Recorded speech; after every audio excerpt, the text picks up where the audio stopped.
Welcome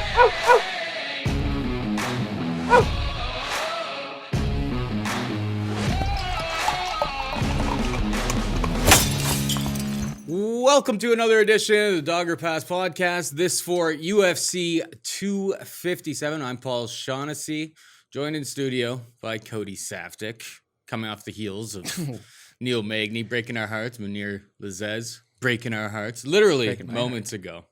Quite literally. Maybe there's a little bit more of a somber mood in here. I'm trying to get it out of my system with a bunch of coffee and all that good stuff. Just wanted to let everyone know this episode is brought to you by Monkey Knife Fight. Use code DOP. That's, for dog or pass. When making a new account, and they will match up to $50 on your first deposit. There's a free, if you just want to get your feet a little bit wet, there's a free contest in the description of this video as well. So get in while the getting's good. Is the getting good? So week we've been struggling out of the gates in 2021. I feel like this happens to me almost every year. I just have bad reads coming off of New Year's. Yeah, you did mention that last week, but as far as I was concerned, the parlays were looking good last week, and then Joaquin Buckley, which he was a key piece of it, he loses. He is the apple pie shitter. He ruins them all. And then just for extra measure, just to, rub that sting in just a little bit, Max Holloway proceeds to go in 50-45, Calvin Catering completely make him look at it. I was on Max in that situation, though. That was actually... Okay, we're talking about me here, Paul. I'm the one who's feeling down on myself. We're both feeling a little down as we roll into this one. Week 2 concluded all of 15 minutes ago, and I roll in here. I'm feeling good. There's only 2 fights left. Hey, Paul, all I need is Munir Lazez. That's going to cap off with 3 winning legs. And again, he's at the top. And please don't be the apple pie shit. I'm looking at the hedge. I talked on last week's show. I was like, I should have just hedged. No. I got to make up for last week, so I'm just going to let this one ride out. And then a trio of body kicks. The first one really hurt him. The second 2 were just for good measure. And we got another apple pie shit. Kind of. And then just to rub in that sting just a little bit more in the main event, Neil Magny proceeds to go lose a 50-45 and completely look outclassed. So it's the same thing. Main event's been killing me through 2 weeks, and that one little thing. But we'll find that adjustment. I want to throw in quickly. It's a Conor McGregor card, so we obviously got to do things a little bit bigger. Mm-hmm. When you consider all the irregularities on this card, first of all, we're on an island, right? It's a tropical island. Okay, that's not so unusual. And we've got the tropical, maybe a stretch, but yeah, well, we got an island somewhere, okay, and we got the notorious geography expert Cody Saftic. I know my geography. Notorious Captain McGregor on the card. Okay, well, that's big for us. But we've got Dana White has openly said he is hunting for pirates. So we're on an island. We know that there's pirates. We got the notorious one with us. We have a hooker who's looking for a payday. We've got 13 different countries represented on this cast and crew. And last but not least, to throw something in the middle of that, to make sure it's Caribbean, Pirates of the Caribbean here. We have a monkey knife fight thrown right in the middle. So you got a pirate monkey on your chest. Yeah, absolutely. Monkey knife fight. If you leave a 5-star review on the audio podcast, leave your Twitter, email, you're entered to win $100. So if you don't have Twitter, leave your email. If you want to enter twice and you have 2 accounts that you can leave a 5-star review on, please do that. And obviously all that stuff just helps the algorithms, helps the numbers, helps all that. So let's jump into it. We've got another loaded up card. It's been a crazy week of fights, but this is the prize jewel at the end of it. A nice pay-per-view, a nice looking one, and a crown feature at the top. I mean, unless you've been living underneath the bridge, you got Conor McGregor returning to action this week, taking on Dustin Poirier, minus 310 Conor McGregor, plus 255 Poirier. You mentioned just before we got on the air here, you're like, wait a second, I haven't seen you wear Conor McGregor gear in forever. Well, been a while. I mean, Habib is my guy. He's always been my guy. Don't look like it right now. And we were at odds for a while there. Now, Habib, it sounds like he's just going to be a coach. He's just going to live that type of life. He's got a farm. He's doing all that. Now I can, lighten the load a bit, lighten up a little bit about it. Everything I've seen from Conor McGregor since the pandemic started, it seems like, and I know he's a master of the media and he knows how to present himself at all times, but it really does seem like the guy has kind of reconfigured his life. He was kind of going off the deep end. There was videos of, him ending up in some real shady situations.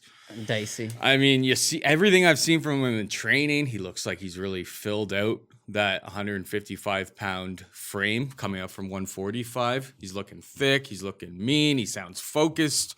He's the guy we kind of liked at the beginning. He got a little bit sidetracked there. Obviously, Dustin Poirier and Conor McGregor have already fought before. McGregor wins round 1. Some people are like, oh, it was a shot to the back of the head. Just like, when two guys are standing, that's not really a shot to the back of the head. Nobody will ever call that. He knocked him out in the first round. I think he's going to knock him out again. I think Dustin Poirier has made some significant improvements since then. I just don't think, how do you beat McGregor? The best way to do it, take him down, exploit him on the ground. I think we saw in the Khabib fight that Conor's worked a lot on that ground game. I know that he tapped in round 3 or round 4, was it? My bad. Gets submitted by Khabib. Got submitted by Khabib. Submitted by Nate Diaz, but he's working on it. But I don't think Dustin Poirier can do that exact same game plan. I think Conor McGregor wins. Conor McGregor wins by knockout. The question, especially from a monkey knife fight perspective, which we have like the totals for that, I believe, are 61.5 and 44.5. You kind of think like Conor's got to get her done in the first 2.5 rounds to get these to the unders. Seems pretty close. I would lean towards Conor getting it done maybe round 2 in this situation. What about you? Yeah, I think obviously both guys have come a long ways since the last time they fought. I mean, it was a long time ago. It was at 145 pounds. Conor McGregor was, not all hype, but he was killing guys. He was Mystic Mac. He calls the first round KO. He goes out there, he delivers. To see how far both guys have come. Like with Conor, there was that aura that like, oh, he's a special talent and he'll be here and he'll be in some special moments. And he goes out and he fulfills that. But with Dustin Poirier, like this guy is the quintessential working man, blue collar, hard, tough guy. And that work ethic's got him to the highest levels. Has he faltered right at that last little step to get over? Maybe, but how could you not like Dustin Poirier? Not only is he a good guy, but like he's bled for this sport. He's left it all in there. He's been fighting professional since he was a teenager, like it's cool to see him get these big spots. It's cool to see these big moments, and he's definitely progressed a lot. When I go through that run, right, it caps off, beats Gaethje huge, beats Eddie Alvarez, and then it caps off with that Max Holloway fight, which even though Max Holloway's moving up from 145, it was like a picture-perfect performance. Dustin Poirier is one of the finest martial artists in the world, and to lose that fight to Khabib Nurmagomedov, it's tough. Conor's been there. He's the best guy in the world. It is what it is. It's a tough loss. But everyone's going to lose to Khabib if they deal with Khabib. So it's still a feather in the cap. You got in there with the best guy in the world. No shame in it. It's coming back after that against Dan Hooker because there was a hesitancy for him to fight right away, right? He loses to Khabib and he's like, I'm not fighting unless it's for whatever reason you want to do a rematch with Khabib, or if it was a Conor fight, or if it was some big, meaningful fight. But I don't want to fight these up-and-comers anymore. They get him to fight Dan Hooker. And for the first 2 rounds in that fight, Paul, he is getting beat up bad by Dan Hooker. And Dustin Poirier is so tough, so durable, got so much heart. Mm-hmm. He overcomes it and he wins the last 3 rounds of the fight. And they were still close rounds, but he wins the last 3 rounds of the fight, secures that victory. My problem with Conor is even if you don't like Conor, right? Conor never gets blown out of the water, right? Conor he either puts a beating on you and you succumb to it, or he puts a beating on you and you're able to take it and come back, right? We've seen his only losses, Nate Diaz. And the Khabib fight, that's different. He got completely routed in that fight. But you made good points. He much improved wrestling. Again, you're just fighting Khabib. Take that off the table. Like, you got to go through there and you got to take some punishment. I just don't know that Dustin Poirier is going to take that punishment. Conor McGregor, for all the flaws he has as a human being, he's an excellent martial artist. He has that pinpoint accuracy, his great timing, his great power, especially at 155, where he's not at 170, a little bit ballooned up. Like, this should really be a good weight class for him. He's going to be able to pack that power. He's going to be able to carry himself for 2 rounds at least before he starts to tire. And I just don't know that Dustin's going to take that damage for the first 10 minutes. Now, beyond that, how does Dustin mix in that wrestling? Because that's the key to victory over Conor, right? But Dustin's not really one to use the wrestling all that much. Like, I think he's going to go out there and look to break his will and tire him out and push a pace on him. But Dustin's a bit of a slow starter, and that slow start is what allows guys like Conor McGregor to get a quick start on them. The last time they fought, Conor got a quick start on him and knocked him out. The last time you seen Conor, he came in with a picture-perfect game plan against Cowboy Cerrone, where it's like, I've intercepted this guy before he has a chance to do anything, knee up the middle, everything lands clean, he puts him down. It was like, damn, this guy does have legitimate skills. For as much, noise in the background as there is, as much as there's talk and this and that and what's he up to. Like, he generally delivers when he's in the cage. And when he loses in the cage, you can't say it's for a lack of effort. Now, I know people have been talking like, oh, his head's not in the game and it's just a paycheck. Like, with Conor McGregor, it's a brand, right? So him winning a fight is not just the UFC cuts him a check, but it's like you got to generate more interest, and you can sell more pay-per-views, you can sell more merchandise, and you can sell more whiskey, and you can sell more of all these things, and you're doing more sponsors, and you got another wristwatch company that's going to give you $1 million watch to show around on your Instagram accounts. Like, it's a brand thing. So no doubt about it, he's not going to take a fight unless he's in optimal shape. Whereas Dustin Poirier is going to be in great shape as well. But his 32 has been like, one guy made it to the top, smoking people out in the first round, looking good, not taking a whole lot of damage, right? The other guy made it to the top for Dustin Poirier, just going through wars and fighting all of the best guys twice over. So, yeah, I know we're going to take shit no matter what side we take. If we take Conor McGregor, then there's those people that hate Conor McGregor that are going to be like, you guys have no idea. He's a bum. Dustin Poirier is a man. He's a warrior. He's going to break him down. If you bet on Dustin Poirier, you're going to have a whole lot of Conor McGregor fans that are like, man, you don't know what you're talking about. I just hope. He's going to take his head clean off. I just hope for my sake that he doesn't lose a 50-45 decision, because then I would know I'm screwed and cursed, Paul. The first two events of the year have been routes in my main event choices, so I am going with Conor McGregor here. Minus 310, what's baked into that is the Conor McGregor factor. Like, otherwise, this fight would be, minus 200 plus 170. Would he be that much? Would it be that much? Or was it Conor McGregor minus 165? Like, that's basically, like, what? 70-30 essentially, minus 200 plus 170. Since both guys have fought last, right? You see Conor McGregor's had those wins over Jose Aldo and this and that. But I mean, as of recently, like, yeah, he's been fighting Nate Diaz, and against Khabib, he got routed, which I guess same thing with Dustin Poirier. But at least Poirier fought Eddie Alvarez. At least Poirier fought Justin Gaethje. At least Poirier fought Dan Hooker, who's a top contender. We'll talk about in the co-main event. Like, at least he's fighting all of the best guys, right? So he's certainly got a chance. His recent body of work is more impressive than knocking out Cowboy Cerrone. Like, are you kidding? Do you want to book Dustin Poirier versus versus Cowboy Cerrone and see what happens? Like, of course not. Of course not. There's levels to this. So with Conor, he's got that name baked in. Otherwise, he's a minus 165 favorite, but they're giving it to you for 310. So if you're a guy that's chasing value, it's got to be Dustin Poirier, right? He's being overlooked. The pricing's off. You go with Dustin Poirier. But we're in the market of giving people actual picks on who we think is going to win. Not just, well, the price is off, so I'm going to take that guy on the basis of that. Sometimes that leans in a really close fight. It's really close. I'm just going to take the value side. This is a fight we've seen it before, and yes, things have changed on both ends, but the style is still the same. And if Conor does what he's capable of, he should be able to get that KO finish in, under 2.5, I would imagine. Monkey knife fight, you got to lean on that? 61.5, 44.5? I got a feeling that Dustin Poirier takes damage at least for 2.5 rounds. And if that's the case, Conor's going to get that 60 strike, and he's always landing back, so he's only got to get 40.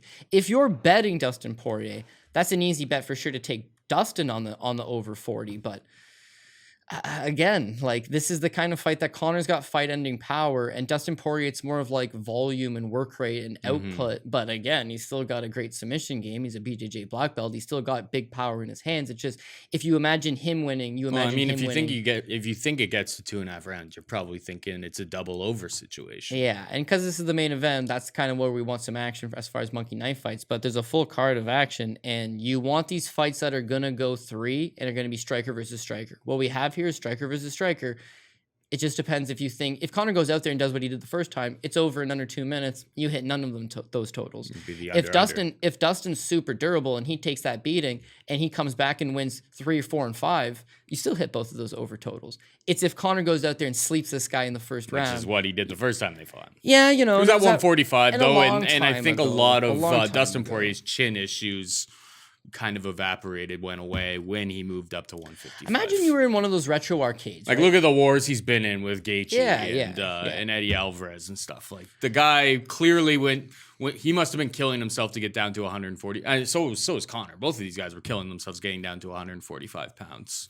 And it really seemed to have affected adversely Poirier's ability to take damage. Yeah, I would say, and then the last thing I want to say is going back to the Dan Hooker fight. When you try to compare Dan Hooker's power to Conor McGregor, my joke was going to be, you walk into one of those retro arcade games, you put in your dollar, it flips down the bag, and you hit it. You see what your power rating is. Dan Hooker and Conor McGregor at 155 are not hitting nearly the same. And you've seen those pictures on the Instagram. You've seen how just unbelievable shape it looks like. Okay, here's a greasy theory for you too. We'll kick off with a greasy theory and then we can move to our co-main event, right? I talked to a friend of mine and he was like, bet on Omari Akhmedov, switch the pick off Tom Breeze, go to Omari Akhmedov. I was like, nice, you got a hot tip? He's like, I got a hot tip. We live in this world of pandemic. You can't get flights. You can't go here. People are working at reduced staff. Everything is slow. Everything's bogged down. You send something to the laboratory to get done. USADA's not working at maximum capacity. These guys are on an island over there. Omari Akhmedov is going to not be the guy that gasses out after 5 minutes. He's going to be a brick shit house. He'll look good. I seen him at the scales. I was like, he looks good, but he always looks good, right? And then in the first round, it appeared that it was at the end of the first round when Tom Breeze took his bag, it was just like, oh, maybe he's slowing down. But then the second round started, it was like, EPO, baby! Like, he persevered nicely and ended up getting himself a submission victory. I would say when Breeze you see went for like a Conor's leg shape, lock, which... When you see Conor's shape, though, it's like, oh, man, how does this guy pass the test exactly? But it's like, they're on the island. He's gonna come in really good shape. He's saying that he's taken his strength and conditioning very seriously. I'm saying when you're a multi millionaire, right? You just hire the guy that makes the test, and you're allowed to come in incredibly good shape. Greasy. Whereas like Dustin Poirier is the quintessential working man. He's showing up here with a lunchbox and trying to go to work. But if you're gonna take that much damage against Dan Hooker through 10 minutes. You're not going to stand up to the same shots from Conor. So Conor folds him inside of 2.5. Forgot to mention off the top of the show that Mayo, Brett Apley, and Madlab will be doing a UFC 257 DraftKings special right here on Mayo Media Network. Sub to the channel, hit the notification button. It's coming at you. And they'll have, those guys, I'll call a spade a spade. Those guys are way better than me at DraftKings. They've got the whole game theory set up and stuff like that. So projections and numbers. Make sure to check out that one. I'll be checking it out myself, obviously. See what Apley and Madlab, two very respected guys in this game, have to say about this entire card and how to approach it from a DraftKings perspective.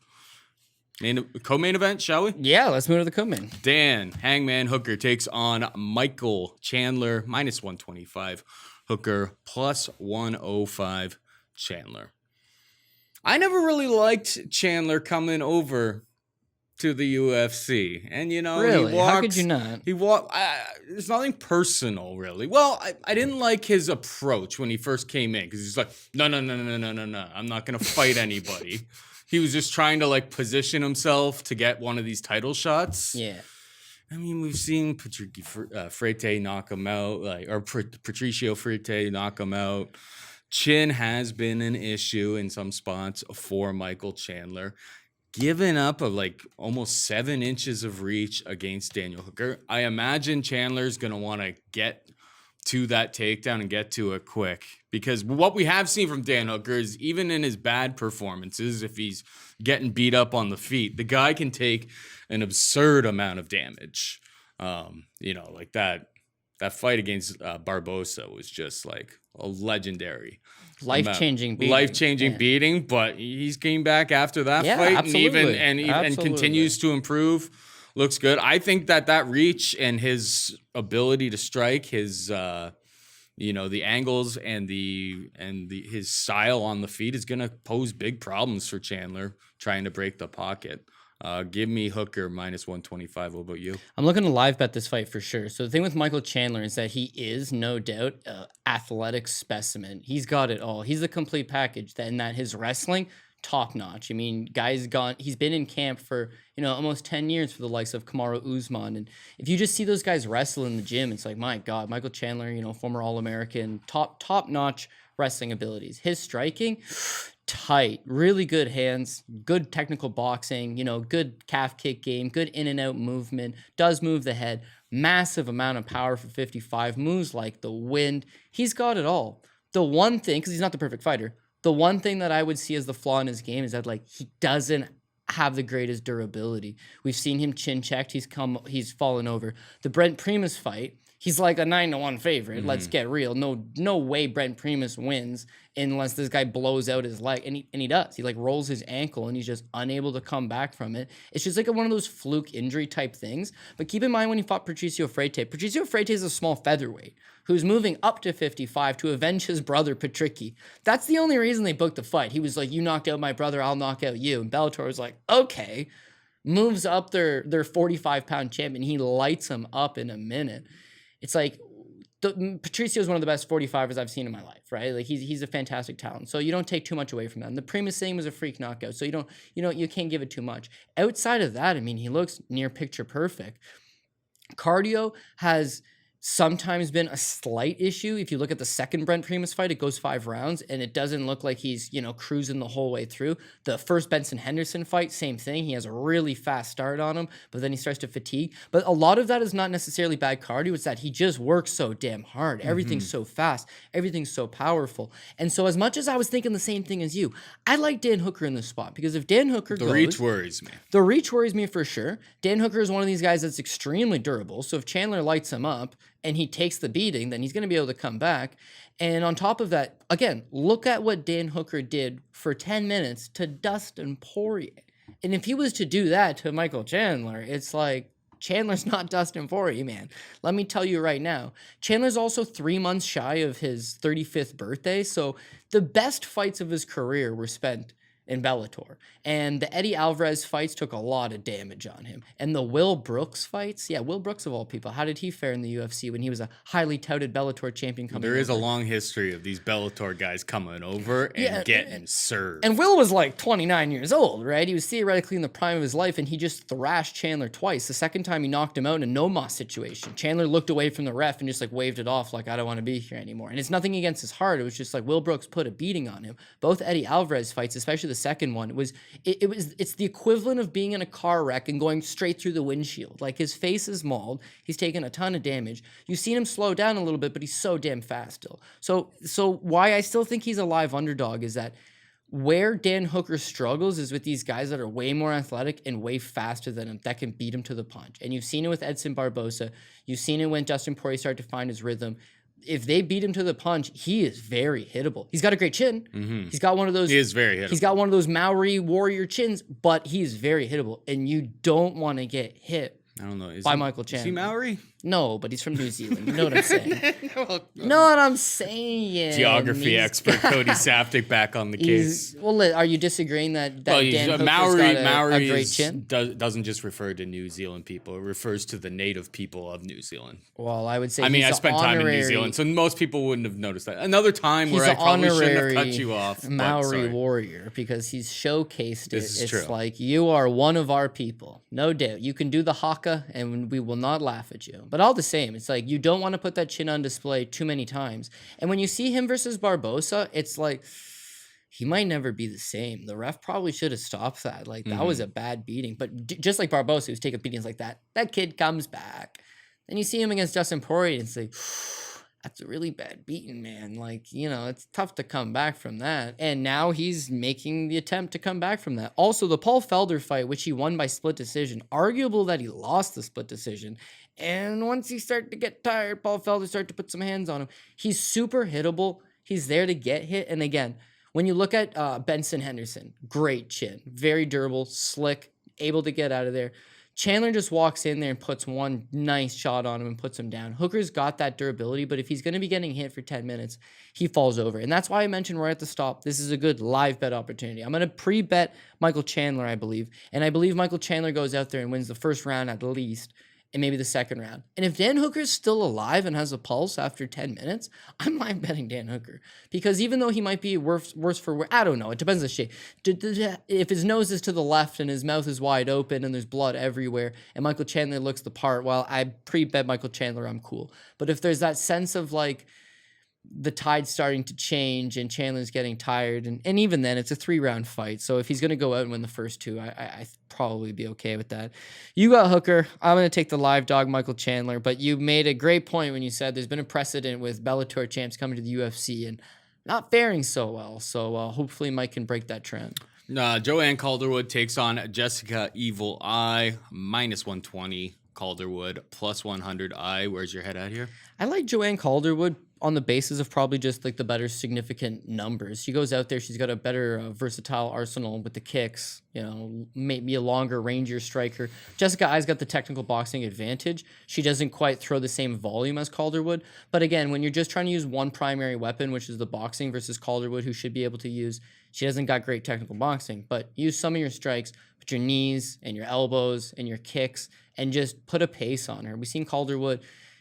She's a tale of two fighters. Sometimes she shows up and she looks awesome. Sometimes she shows up and she looks iffy. But you do see improvements out of her. Even though she's starting to get a little bit older, Jessica Ai's in a similar situation. She struggles to make weight. She's had that big title opportunity. She fell short. Does she have the ground game advantage over Calderwood? I suppose most people in the division do. Does she have the type of wrestling and the type of fight IQ that she's going to go out there and just nullify Calderwood with pure wrestling-based game plan? I don't think so. So I'm going to think that Calderwood just ever so slightly works her and gets a close competitive decision. I see this one going 15 minutes. Nobody gets this finish on either side. And then I'm hoping that Calderwood's volume gets to the win. But I could see you passing on this fight. It should be very close. It should be very competitive. And you see the line minus 120 versus plus 100. This is a spot, though, that I would be having a look up potentially on Monkey Knife Fight, because even though they got it relatively close, it could be something to the realm of Joanne Calderwood, 60 significant strikes versus Jessica Ai, 50 significant strikes. And whereas Calderwood's going to land 60. If this goes 15 minutes into the striking battle, striker versus striker, she's landing 60 for sure. Jessica Ai's output's a little bit lower, but she should definitely land the 50 strikes. So because I think it's going to go 15, I think it's going to be strikers. And even though they're not the highest output, they're also still 125-pound women, right? So it's more than your middleweight contest where they're only throwing a handful of punches per round, or meaningful punches anyways. Yeah, something bearing in mind. I'm with you. I think I like Calderwood in this spot, to be perfectly honest. I think Calderwood's made some pretty significant improvements in the wrestling department and on the feet. She's just got such a more diverse attack in terms of the elbows and the kicks. Like, it's a very, very straightforward wrestle boxer kind of game from Ai. If Calderwood's able to fend off those takedowns, like my guy Neil Magny. Oh, Neil. I shouldn't have brought it back up, but or maybe just don't engage in that at all. If she can just not engage in that at all, stay at distance, I just think that she'll chew up Jessica Evil Eye in this spot. That's really all I got to say about that one. Yeah, fair enough. Azaitar takes on Matt Frevola, minus 155. Azaitar, plus 135. Frevola. I don't think I've ever got a Frevola fight correct, so I'm going to hand this one off to you. Well, this is actually a huge litmus test for us and Ottman and Azaitar, because we have been praising this guy since he came to the UFC, and to his credit, not really ours, he's been living up to those expectations. Debuts against Teemu Pekkalin, and this guy is he's friends with the Prince of Morocco, right? Mm-hmm. They're wealthy. He packs a lot of power. Is he still green? Is he still a little rigid? Sure, but he packs a lot of power. They're training at the highest level. He's got everything, not given to him, but provided at his disposal. It's like this guy's going to make a lot of improvements, and they've matched him up with Teemu Pekkalin, of all people, a Finnish grappler known for a great chin. Yeah, they call that a softball in the biz. Yeah, Thibaut Goudy's getting you out of there. Ottman Azaitar is going to put one of those missiles across the chin, and sure enough, that's what he did. So he knocks out Teemu Pekkalin overhand right into the first round.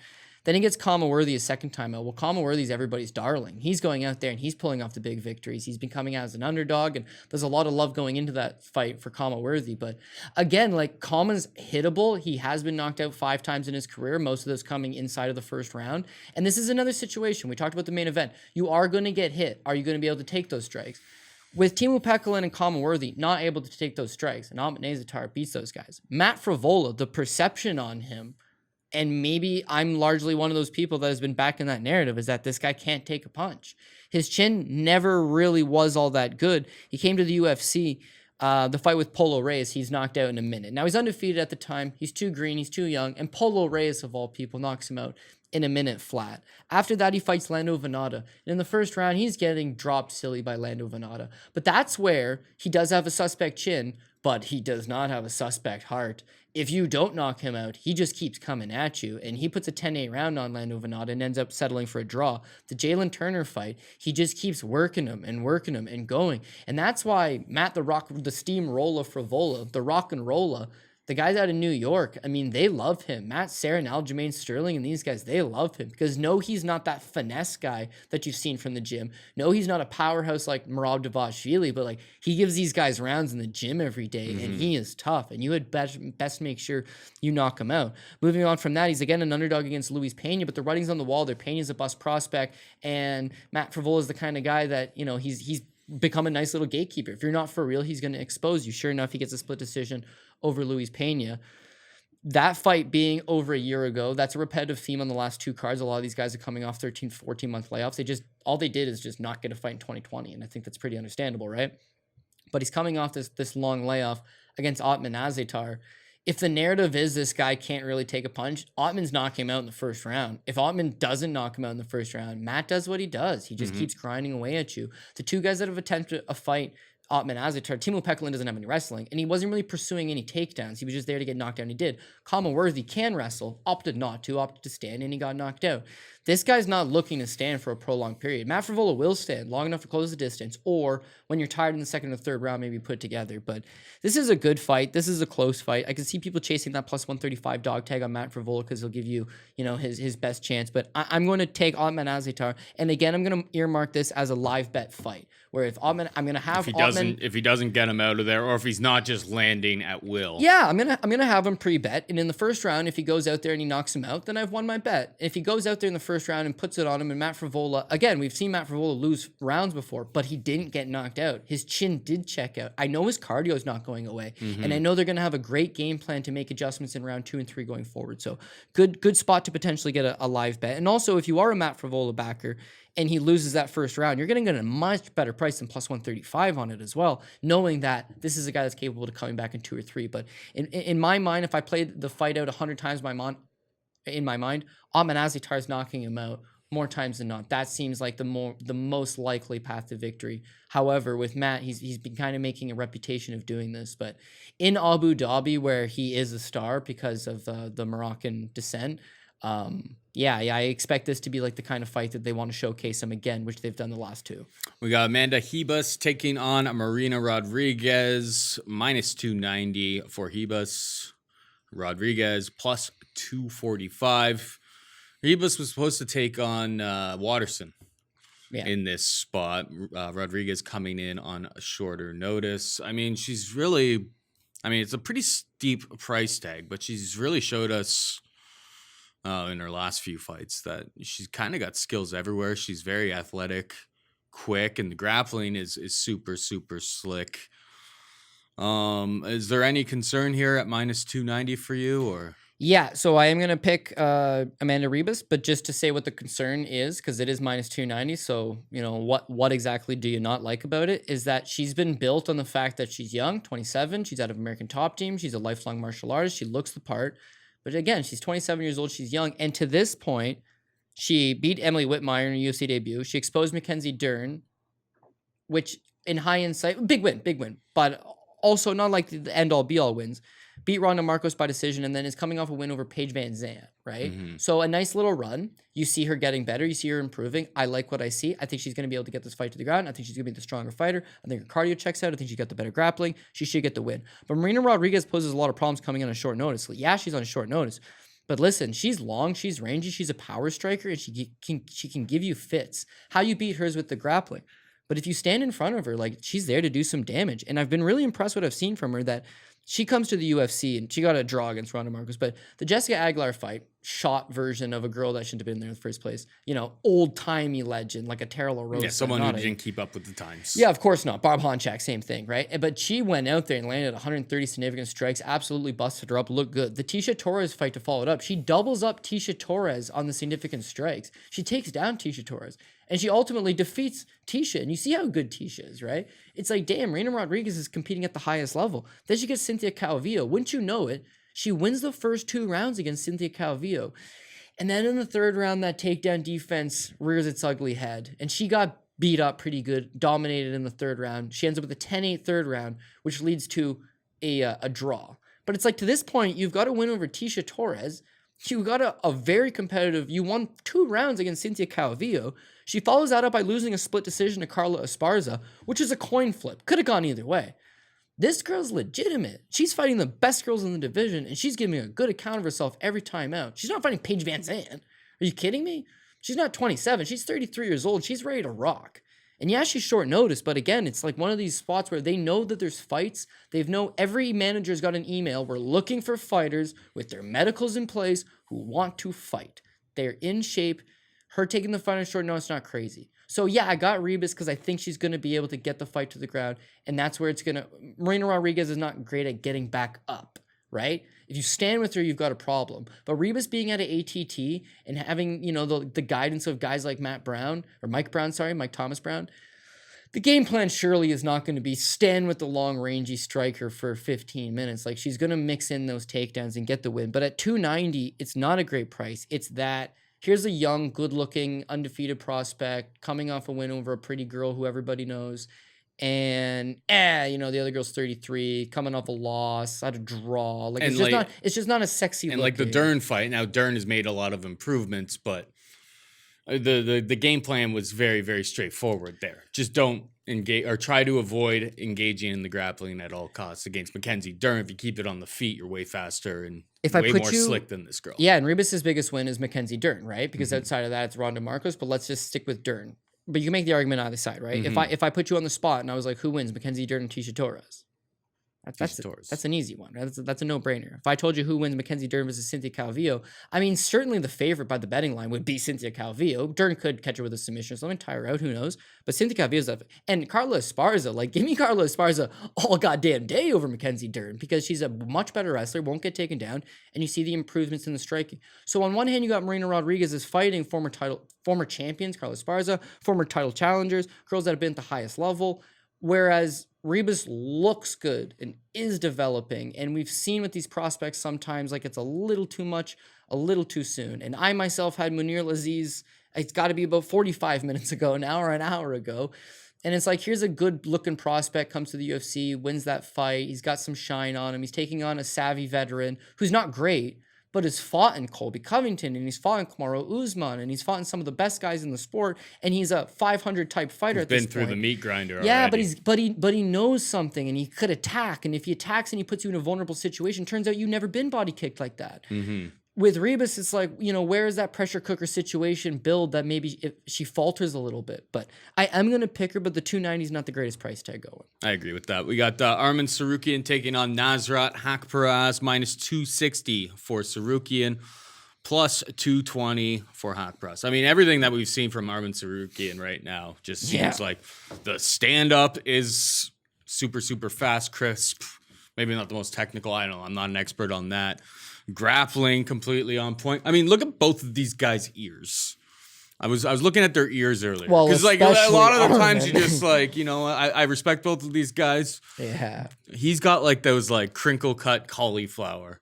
I mean, Haqparast's ears are either one of these guys. You see guys with ears like that, you do not want any part of it. But I haven't been able to really poke too many holes in Arman Tsarukyan's game.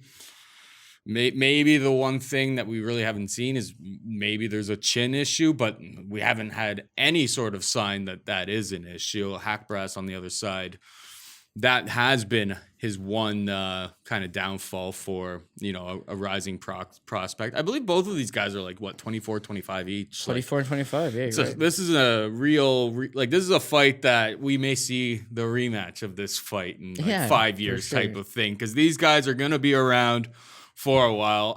I can't pick against Arman Tsarukyan from what I've seen. It's just everything just seems too crisp. The grappling's on point. The striking is fast, in and out of the pocket. Give me Tsarukyan against Haqparast. Even minus 260. Minus 260 is getting up there for sure, but it's going to be an awesome fight. But yeah, I think Tsarukyan gets the job done here. What about you? Yeah, Tsarukyan, obviously they got a lot of faith in this guy. They signed him, he's 22 years old, and they're like, fight Islam Makhachev. And it's oh man, why would you do that to anybody, let alone someone on their debut, 22 years old? But Arman Tsarukyan gave a good account of himself, because whereas I would use the expression, he looked like a poor man's version of Islam Makhachev. He looked like a mid-class version of Islam Makhachev, and he's 22 years old. Now it takes on Olivier Aubé-Mercier, who I knew had a little bit of love coming in, but like he's Canadian. And here's the thing: one of these Armenian grappling powerhouses, we're not strong enough to compete with that. Here's the thing: gave him a good go. This GSP's gone. Yeah. I mean, the joke, you see it out on Twitter. Fade Canada right now. Things are not so hot up here in terms of the MMA space. Akeem Dawodu and Gavin Tucker are literally holding it together, and neither guy are top 15. Hakeem Dawodu could be 15-ish. Gavin Tucker's not far off, but like we got 2 featherweights kicking it. That's about the extent of it. Poor Tanner Bozer. Hopefully he gets back on track. But again, like, yeah, we're operating at a low level. Now you can make the argument. It's like, oh man, well, how many fighters does Armenia have? It's just like, yeah, here's the thing. The guys that they do produce are cast iron.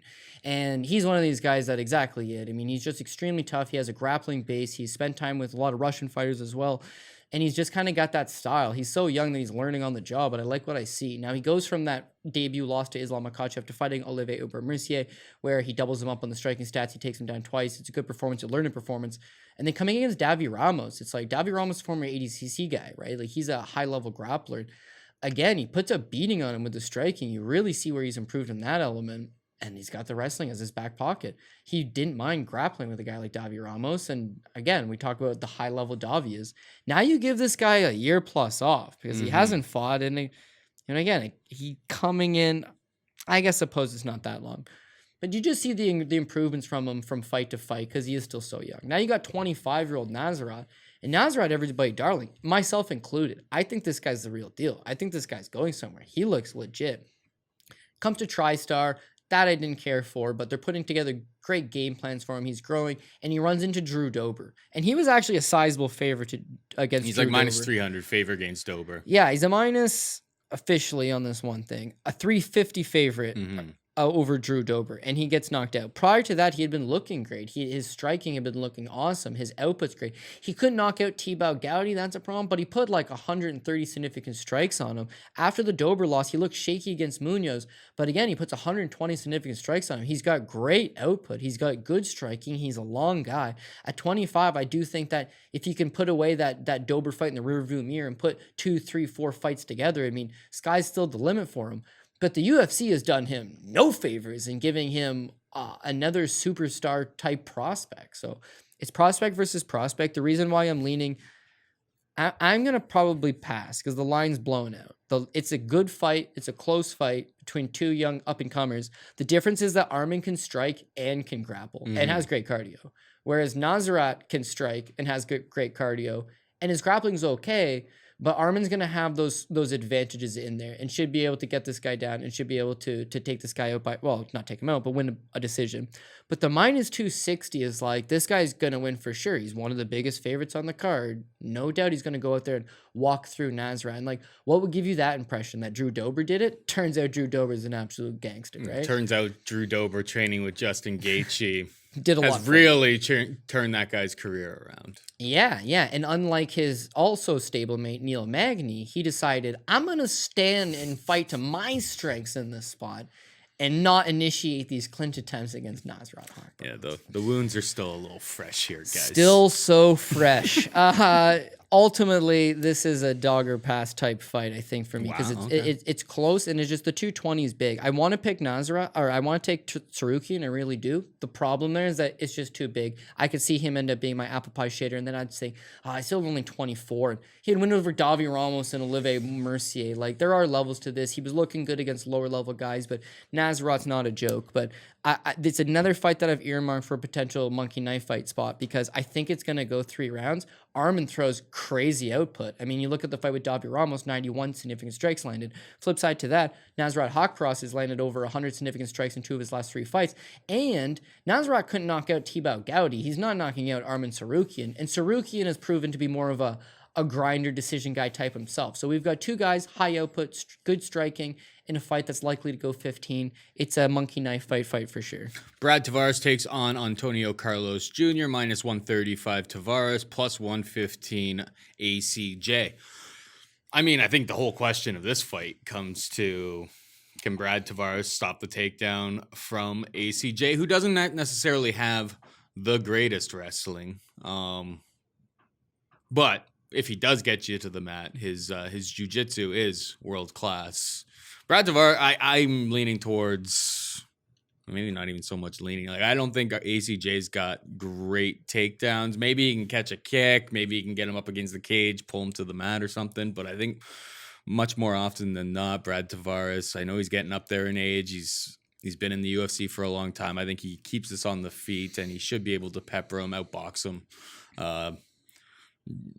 And I don't think ACJ can compete with Brad Tavares on the feet. What about you?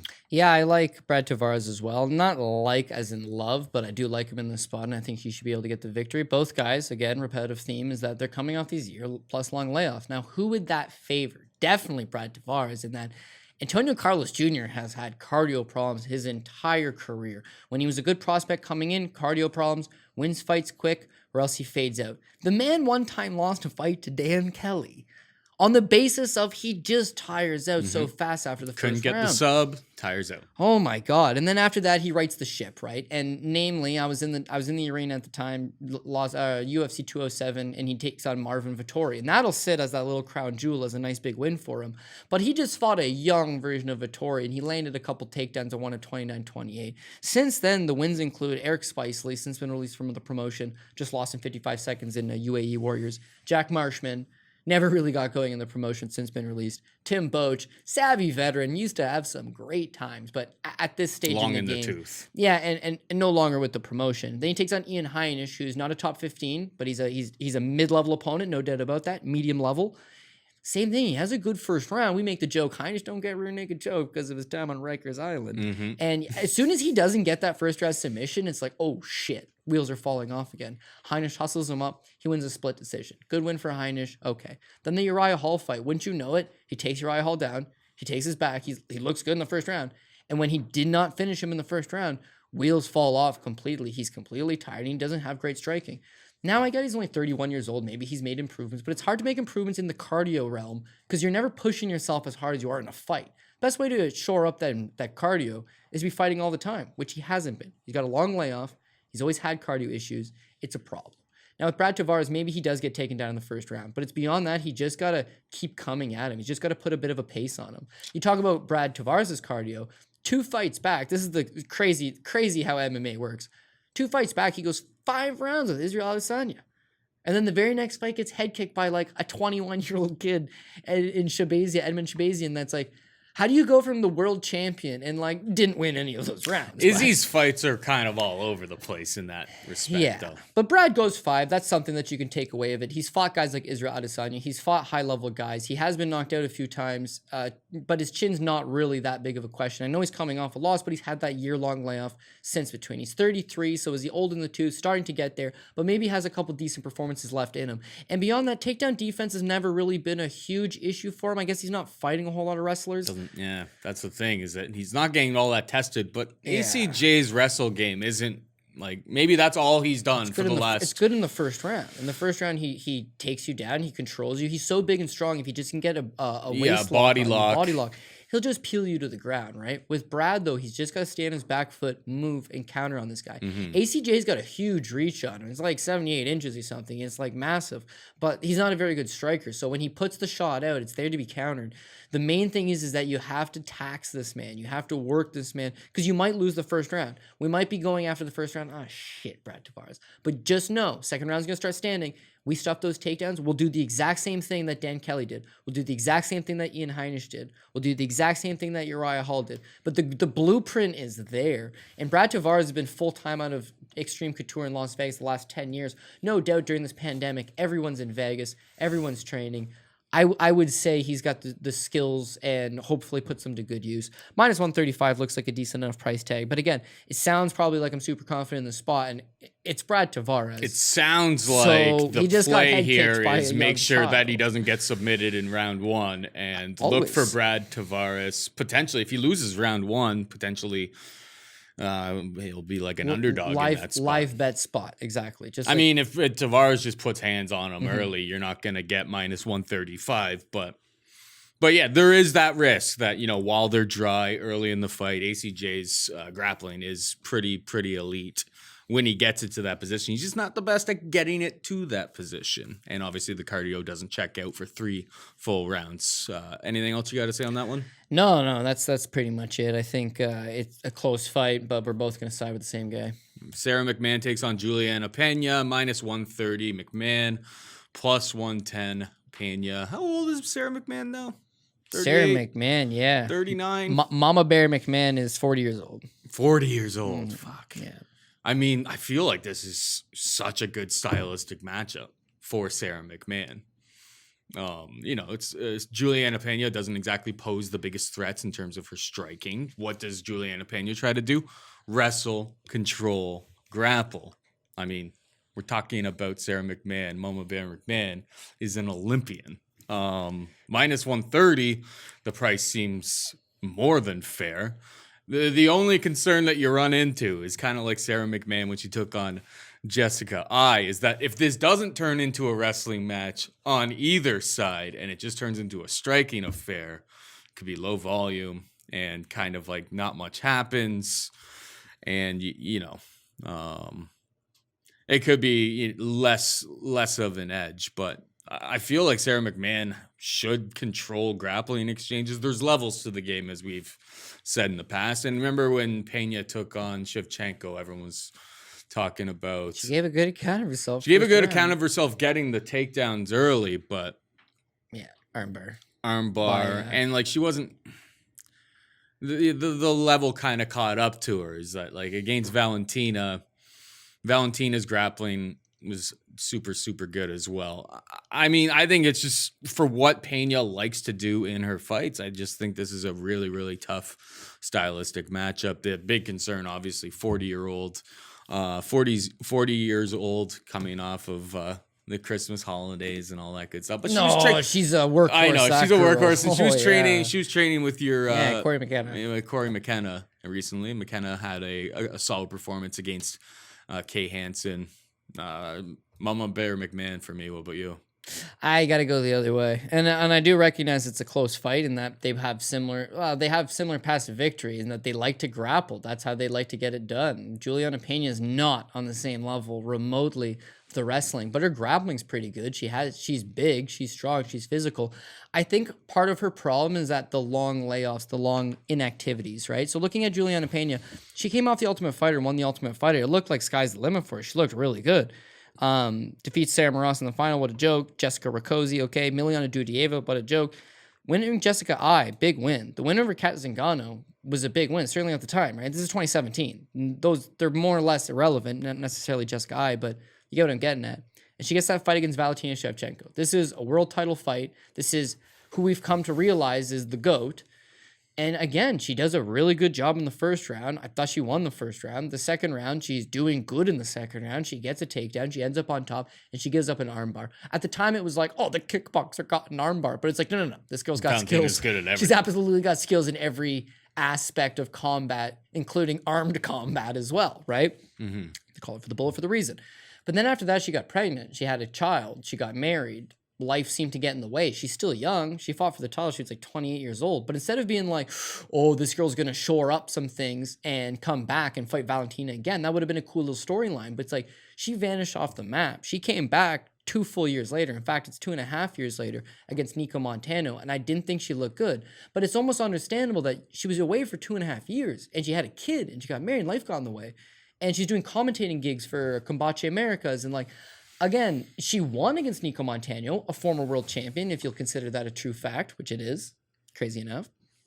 But it's like, she needed to compete more regularly. She got some rust off. It's okay. How do we move on to the next one? And the next one ends up being Germaine Durandamy. Like, talk about a tough task. Not only that, after she beat Nico Montano, she proceeded to take another 15 months off. So we need a regular schedule. We need you getting back in the fire, getting back in the mix, getting your timing back on, getting that aggression, getting that cardio going. And they gave her Germaine Durandamy. Yeah, she didn't give a great account of herself, but mind you, it seemed like had she not got caught in that guillotine, she lost the first round, no doubt about it. It was very I thought she won the second round. The third round, she's doing a decent job. She's pressing her up against the cage. It's close.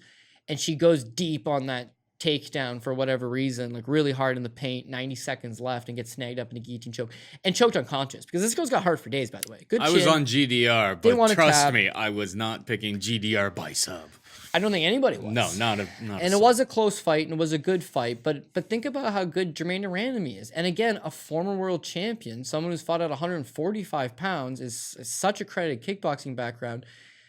And yet we have her coming in, Juliana Pena coming in and giving okay accounts of herself. Now, the benefit here is that fight was only 3 months ago. And now we're getting her back on track. Now we're getting the ring rust polished off. We're getting some rounds in. And she should be a little bit better. When you look at Sarah McMann, meanwhile, 40 years old, also coming off the same layoff, right? She fought Nina Landsberg almost exactly 1 year to the day ago, right? That fight against Nina Landsberg was after a 2-year-long layoff against Marion Renault in a fight that she lost. But that's what I want to go back to. In the Ketlin Vieira fight, she starts well in the first round. In the second round, doesn't matter that she's a former, Olympian silver medalist. It doesn't matter that she's got this credible wrestling background. The second round, she starts to tire. She puts herself in bad spots. And she gets submitted. Ketlin Vieira submits her in the second round. Then she fights Marion Renault. This is going to be a walk in the park. She comes in. She's a minus 180 favorite. She wins the first round against Marion Renault. In the second round, she starts to get tired. She puts herself in a bad spot. And as soon as that triangle comes up, she taps. Mm-hmm. That's what causes this 2-year-long layoff. Then she comes back age 38. Sorry, she was 39 years old and fought Nina Landsberg. Nina Landsberg, a Swedish European Muay Thai champion. No wrestling. So she goes out, she gets that win, and that's the one fight for her in the last number of years. 40 years old, has that wrestling, no doubt about it. But if she's not going to go out there and beat Juliana Pena by submission, not going to happen, I don't think. She's not going to knock her out. She's got to go out there and win 15 minutes. And we've seen in some of these spots that around that 7 or 8 minute mark, when she starts to meet some resistance, she goes the other way. Whereas Pena is just rock steady. She's going to fight as long as she can. And you'll have to put her unconscious or she's not going to stop. She's had the better body of work, I guess, recently. And I'd have to say, one girl just fought a close competitive fight with a former world champion in Jermaine Durandamy, who gave Amanda Nunes at least a fight, at least something that resembled a fight. And on the flip side to that, a girl that just won a unanimous decision over Nina Landsberg. So again, there are levels. I don't want to they're giving you dog money. That's the main thing, is that Pena's plus 110. It's not like Pena's a minus 140, which is what I would have lined it at. It's Pena's a plus 110. She's an underdog. So this is a close fight. Both girls could win, but it's a dog or pass for me. And for that reason, I'm going to take that underdog Juliana Pena. All right, we got Khalil Rountree taking on Marcin Prachnio, minus 325 Rountree, plus 265 Prachnio. This is the only fight I actually already have. Well, actually, I have Conor McGregor parlayed with Blades. Now that they rebooked that Blades versus Derek Lewis fight. But the only one specifically just on this card that I have is the under 1.5 rounds in Rountree versus Prachnio here. I think the line minus 325 Rountree and Prachnio 265. I think the line, considering Rountree retired after his last fight, or at least that's what he was claiming. This guy seems like a cool guy. I saw him on like the Joe Rogan Experience, like super. He seems like a really cool guy and all that, but the guy wanted out. He was talking about the end of his career. He has a history of fast starts. He's got the finish over Gokhan Saki. The guy hits like a Mack truck, and the biggest thing here is that we have. I'm willing to say that it doesn't seem like Marcin Prachnio is able to take shots at this level. So that's why, one, because I think it's a little bit juiced, the minus. I think it's minus 160 to the under 1.5 that I have on it. Obviously a little bit juiced, especially for a minus 1.5. You go through these guys' records, though, and Prachnio just doesn't get out of the first round. He charged face forward into a Sam Alvey straight left, like the exact thing that you don't do against smiling Sam Alvey. That's the play I've got on it. Minus 160, under 1.5 rounds. I just think you kind of play it on one side and the other. It's like maybe Rountree's just showing up here, get a paycheck. He was already sounded like he wanted his walking papers, like he was trying to get himself out the door. If he turns up, not himself, Prachnio could finally get that UFC win and get an early finish in this spot. He goes for it. That's what he does every single time. On the other hand, if Rountree cracks him good, he gets him out of there in the first round. Like, I think this fight probably ends in the first round.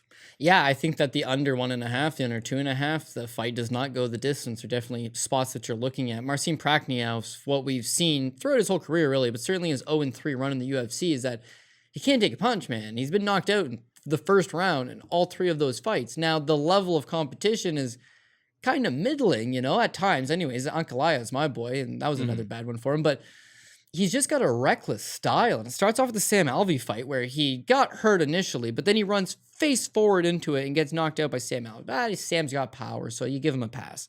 Then they give him Ankalaev because they're looking to build Ankalaev, and Marcin gets cracked. Same thing. He topples over, but that's a tough loss. Okay, we'll write him a pass again.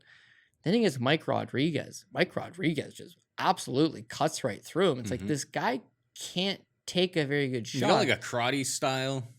And he's hyper aggressive and he's got big power. And you used to watch him fight it for one championship in Asia. And it's like, yeah, this guy's entertaining. He comes at you. He's aggressive. But like his head's right in the air and he's there to get hit. And if you're going to have that style, you got to either have the reflexes to move out of the way, have good head movement, or have a cast iron chin. To which effect he has none of the two.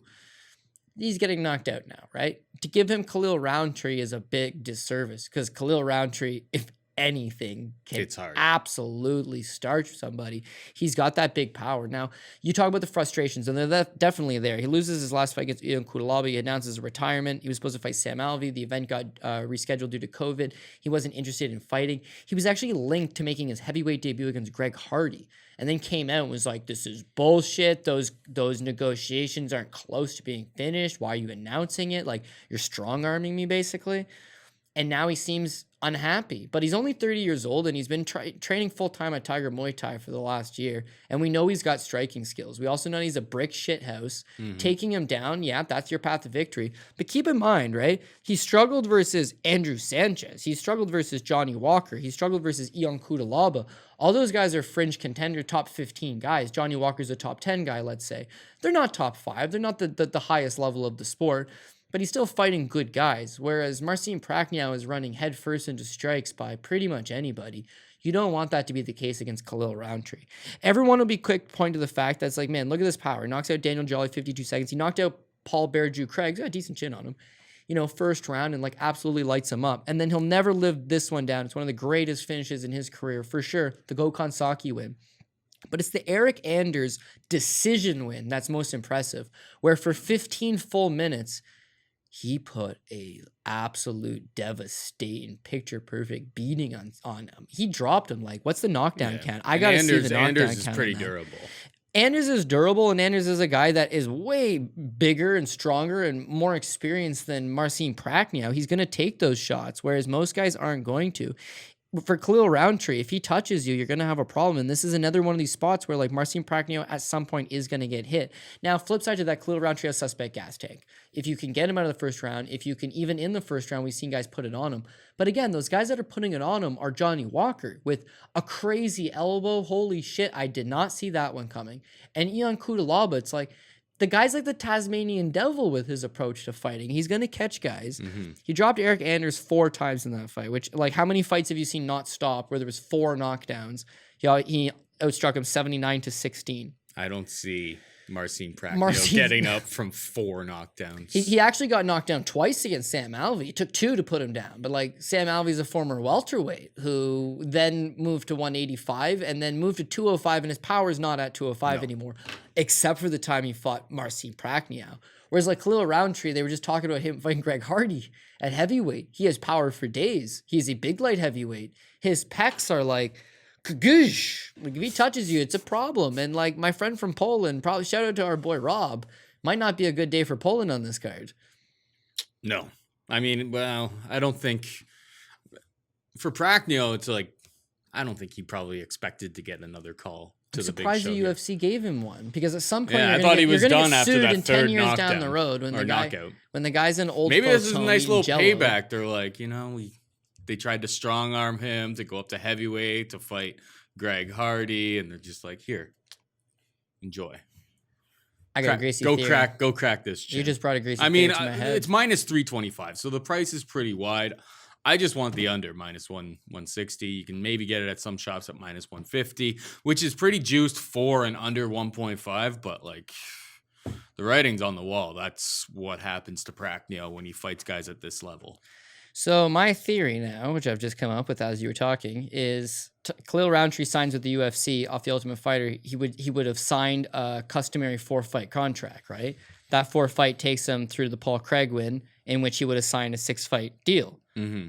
That 6-fight deal puts this as the last fight in the 6-fight deal. So he probably says, I want some money. And they say, sure, you can fight Greg Hardy on the last fight of your deal. And if you win, you'll sign a nice contract. But if you lose, you could be in Bellator. You're going to definitely get strong arm in your negotiations. You've lost your last 2, and you've lost 2 of your last 3, right? Not a great look. Instead, it's like, okay. I don't want that much money. It's like, okay, welcome to the team. Here's Fight Marcin Prachnio. It'll be something that has to do with money, because there's no way you would go from fighting. Craig's not great, but there's no way you go from fighting a top 15 heavyweight, a fringe 15 heavyweight. It's just such a thin division, right? To fighting Marcin Prachnio, 0-3 in the UFC, 3 first-round losses. The last thing I would say is maybe there's something we don't know, but like, no. About 4 hours now, not even, maybe like 2 hours now, Ike Villanueva versus Vinicius Moreira. You know what? The narrative was pretty goddamn right. He cannot take a punch. Mm-hmm. He's had 3 fights in the UFC. He's been knocked down in the first round, all 3 times. Bearju actually submitted him with a rear naked choke, only because the referee had mercy and didn't stop it on strikes. I don't know. He can't take a punch. This is not for him. Paul Felder, what was Paul Felder's line? This guy can't punchy kicky. Yeah, fact, not for him. Marcin's a good traditional martial artist. You know, Kyokushin, shots to the body, wearing a gi in the gym, teaching kids classes. That's what the future is. If he can remember the combos, because he's got another KO coming, and it's not going to be a great look. No. All right, we got Mahmoud Muradov taking on Andrew Sanchez. Muradov minus 135 favorite. Sanchez can be had 4+ 115. Where's your head at? It's tough to bet against Andrew Sanchez because of that style where he's going to try to blanket you the best he can. We've seen in his last fight, he did come out kind of reckless with his strikes. It's a new wrinkle to his game. But one thing about him is that he does have lackluster cardio. And yeah, we're going back to the fact that Anthony Smith, in a fight he's up 2 rounds, comes back and beats him in the third. Turned out to be Anthony Smith. The Ryan James fight's the same thing. He 10-8s Ryan James in the first round, and he looks like $1 million. And then as soon as the second round comes, this man's tired. And as soon as the third round comes, it's like Andrew Sanchez has got nothing in the tank. That's kind of been the repetitive theme for him throughout his career. He just doesn't got a great gas tank. He can beat lower-level guys on the basis of his wrestling, keep them up against the cage, and just work them for 2 of those 3 rounds. But against anybody that's kind of a higher level, he just kind of struggles to get the fight to the ground and to keep that pace going. So beyond those 2 third-round finishes against Anthony Smith and Ryan James, his wins are over Marcus Perez and Marcel Barrio just held them both down, right? The Marvin Vettori fight, he couldn't get Vettori down. He had no plan B in that fight. And then Wellington Turman, which for whatever reason people were betting Wellington Turman, but Wellington Turman is another grappler who's super limited. So he wasn't going to take down 3-time All-American wrestler Sanchez. Not going to happen. And what you ended up seeing is that he was able to go out there and look okay with his striking by way of him fighting Wellington Turman. This is going to be a much tougher spot because Mahmoud Muradov is not super impressive by any stretch. He's got a really nice looking record. He's got that cool storyline where it's like he was signed to Floyd Mayweather's management company. He's the only active fighter signed to Floyd Mayweather's management company. He also apparently did some bodyguard work for Floyd, and he was training in Las Vegas. He's now back in Uzbekistan, I'm pretty sure, because, you know, the pandemic. I mean, I was picking him to win against Kevin Holland. I don't know how that was going to play out. Now that we've seen that Kevin Holland's definitely made some major improvements in his game. I thought he had a massive speed advantage there. Obviously, he was giving up a lot of reach. His grappling looks good. That's the key here. His grappling looks good, and I think that's going to cause problems for Sanchez. I think when they stay on the feet here, his speed and ability to get in and out of the pocket, he should be able to chew Sanchez up. Like, Sanchez is going to have to take him down and hold him down for 2 rounds, and then hope that the cardio holds up for that round 3. That's what I'm thinking about. I agree, is that if he's able to get takedowns, he needs to hold him down, and that's where Sanchez struggles. I think he is a BJJ black belt, but he doesn't got great top pressure, top control. So when he gets you down, he works a lot. He spends energy, and that's why he's getting tired. But yeah, when you flip it over back to Mahmoud Muradov, the 2 wins in the UFC, Alicio Di Chirico, Trevor Smith, you see a development there out of him. And the Trevor Smith fight in the 3rd round too, his cardio looked good. He ends up getting a 3rd round knockout. He's putting it together, gets a good knockdown. And again, now there's been a long layoff. He hasn't fought since December 2019, right? He's taken all of 2020 off. He's the same thing as a lot of these guys on the card. They're coming off these 14, 15-month layoffs, and he's no different. But when you're young, you're going to be making some improvements. And with Sanchez, it's not that he's old. I mean, they're virtually the same age. It's that his ceiling seems to have been reached, right? Mm-hmm. He's got that style. He never really got beyond that style. Muradov took most of his losses earlier in his career, and he's on what, like a 14-fight winning streak or something? And looks good. And there's a reason why Floyd signed him. Now, do I think he's a top 5 talent? I don't. Is he a top 10 talent? I also don't believe so. Is this a middling type fight that it's like go out there and get a win over Andrew Sanchez and move on to the next and give a better showcase? Yeah, but it's hard to look good against Sanchez because of that grinding type style. Mm-hmm. So again, this could go 15 and not hit your monkey knife fight totals because Muradov would like to throw strikes. He's got good volume, but with Sanchez, it's hard to land significant when your back's against the cage.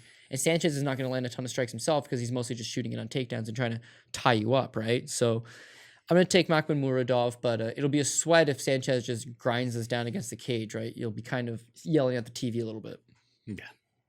Yeah, I agree with you there. All right, we got Movsar Evloev taking on Nick the Carney Lentz.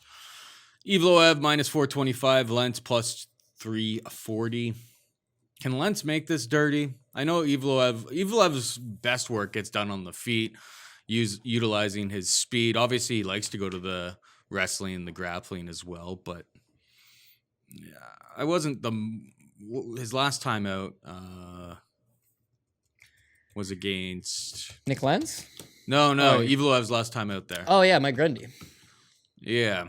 I thought there were some spots there where he kind of looked a little bit exposed. I don't know. Can the old Carney find some tricks here against Evloev? I think he's going to be giving up just a significant amount of the speed of Evloev should pose big time problems for him. But they're asking you to pay a big price of minus 425. I agree. It's actually a bump bet for Nick Lentz because Nick Lentz was supposed to fight last week against Mike Grundy. And that was a spot that I was thinking this is a live underdog spot for Nick Lentz. With Mike Grundy, yeah, he's a former Commonwealth bronze medalist. The man wrestled until he was like 29 years old and then just came over to MMA.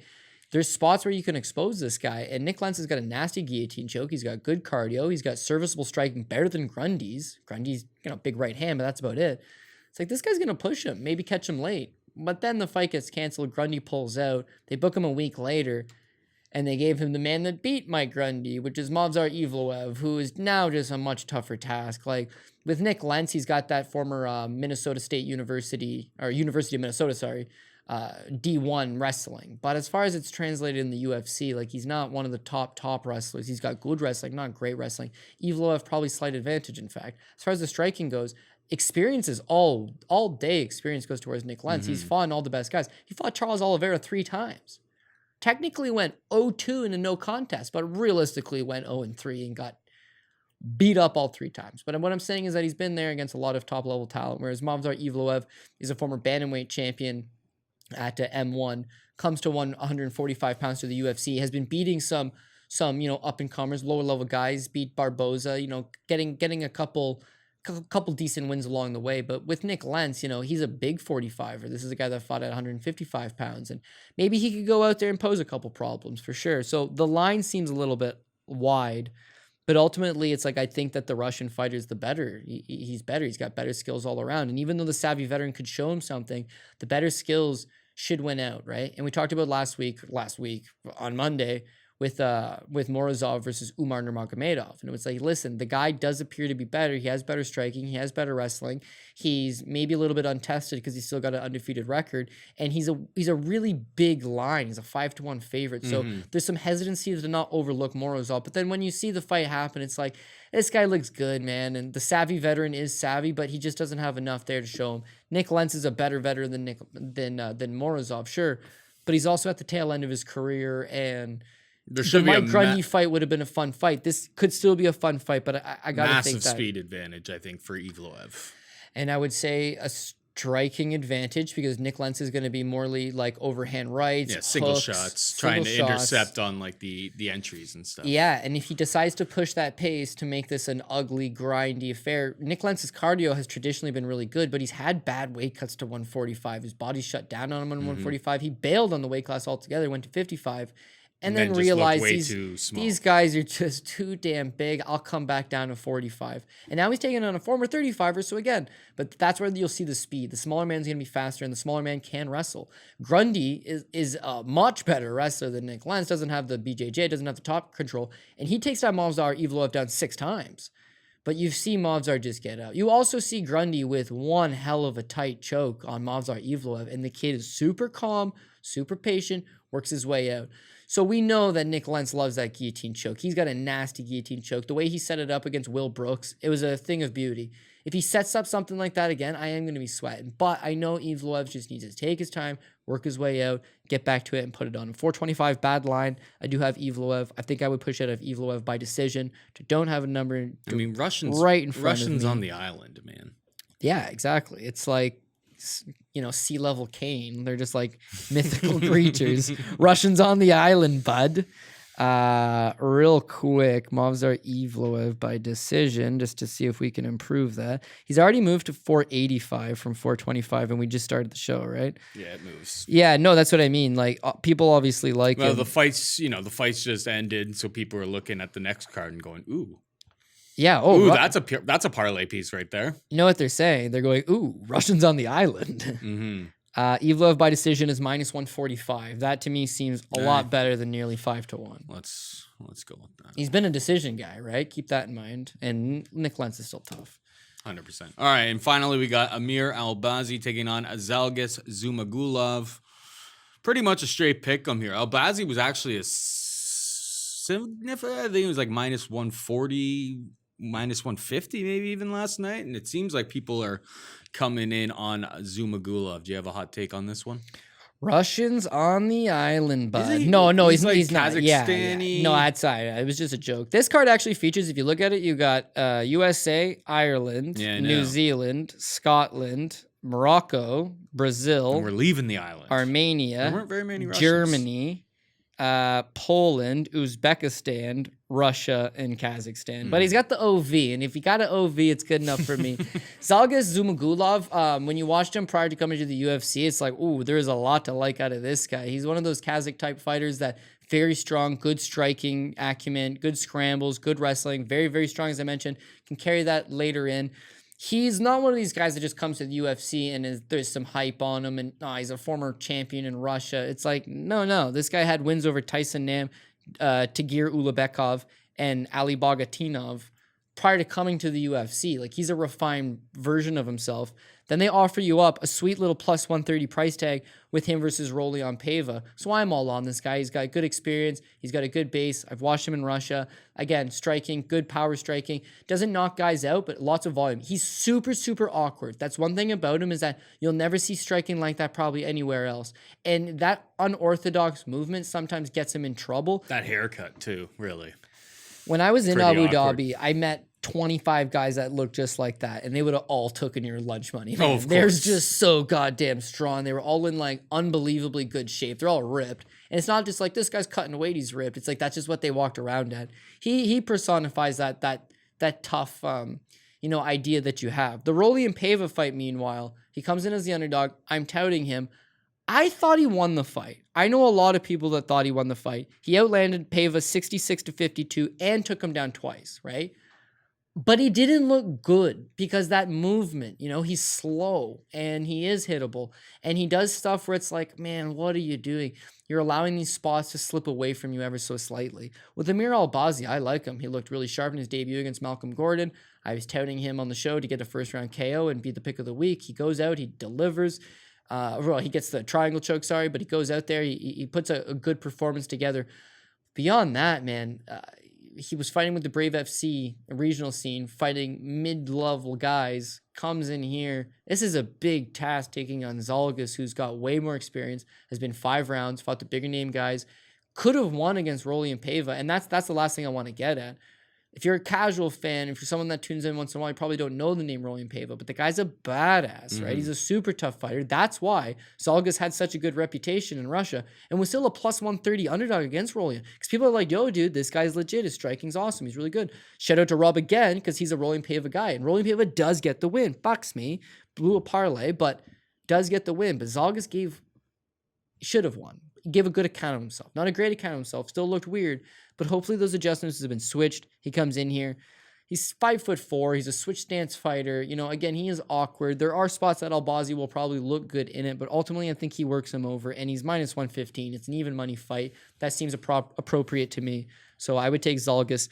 Last thing I want to throw on there is that I think I would lean towards this as another monkey knife fight spot, just because Zhalgas ain't getting knocked out. So as much as Albazi knocked out Malcolm Gordon, or that he's got, a quick finish over Gordon, if he's going to win, he's going to have to do exactly what Peva did, and that's defeat Zhalgas over a prolonged period. Whereas Zhalgas likes to strike. He likes to get in your face. He likes to throw some bombs. If this is striker versus striker, and they are going to go 15, and they're 125-pound fighters, we should see some decent volume out of it. Now, as of now, we don't have the release numbers for Monkey Knife Fight. So if it's something where it's like 70 on one side and 50, if it's high up, you'd have to rethink it. Mm-hmm. But as a preliminary fight, this seems like the kind of spot that you could get an action. If they're in the 30s or 40s. Yeah, you can get an action-packed striker versus striker flyweight division to kick off the card. That makes sense to me. Any final thoughts here?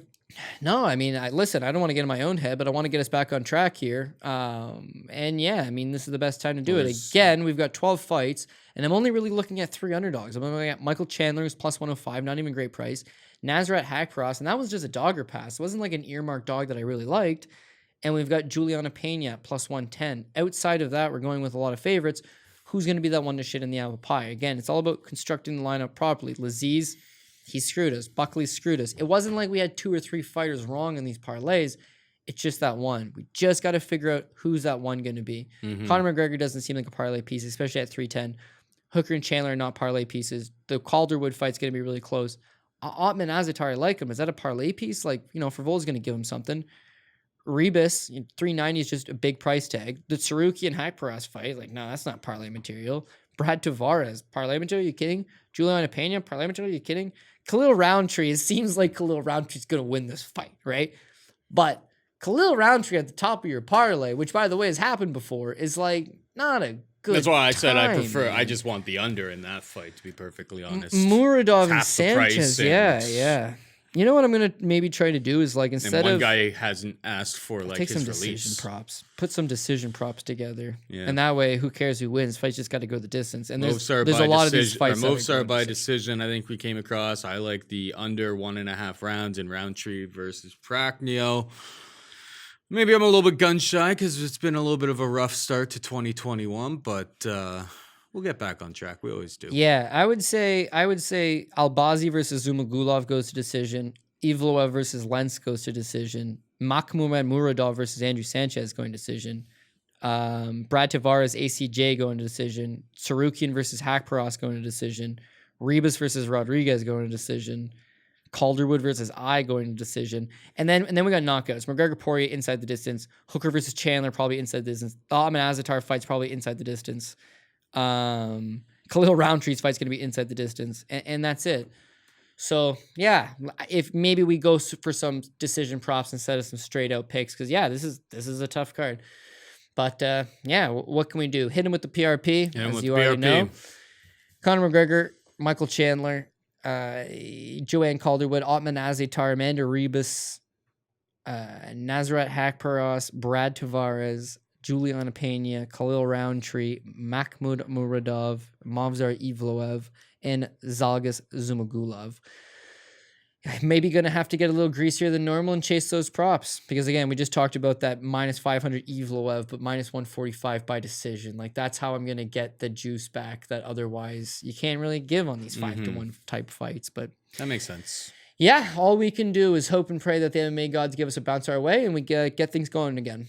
Yes, sir. Yes, sir. Yeah, so big reminder, Monkey Knife Fight, if you want to get in on the action there, use the promo code DOP. There's a link to a free contest in the description. It may not be out immediately because I don't think that stuff's up yet, but check again on Thursday. I imagine it'll be up there.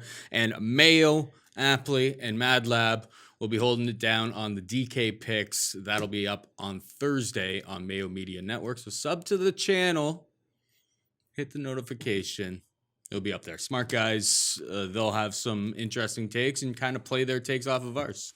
Yeah, and also, again, last thing, if you leave that 5-star review on the audio podcast, Twitter or email, whatever you prefer best with, just all you got to do is leave the review and you automatically get thrown to a contest. You win $100. Cool. Everybody's eligible to win except for Neil Magny. You son of a bitch. I'm kidding. He did what he could, I guess, but bad game plan. And Michael Chiesa is just one thick, strong dude. So can't take anything Michael away from Chiesa was obviously killing himself to get to 155 because that guy is not small at 170. You know what? Fight Metric and Tapology and SureDog and all these different things aren't necessarily sure, but they got Neil Magny listed at 6'3", and they got Michael Chiesa listed at 6'1". But then you see them square off in a stare down, and it's like they looked about the same size, but Chiesa was a lot thicker. Coulda, shoulda, woulda, Paul. I'm not gonna be that guy. More attention. I'm not gonna be that guy. We're gonna move on and hopefully make this one the winning one. So yeah, stay tuned for other shows. And yeah, thanks for joining us again. Thank you for being across the desk from me. All right, that's it for us this week. Hope you enjoyed the show. For Cody Saftic, I'm Paul Shaughnessy saying goodbye and good luck.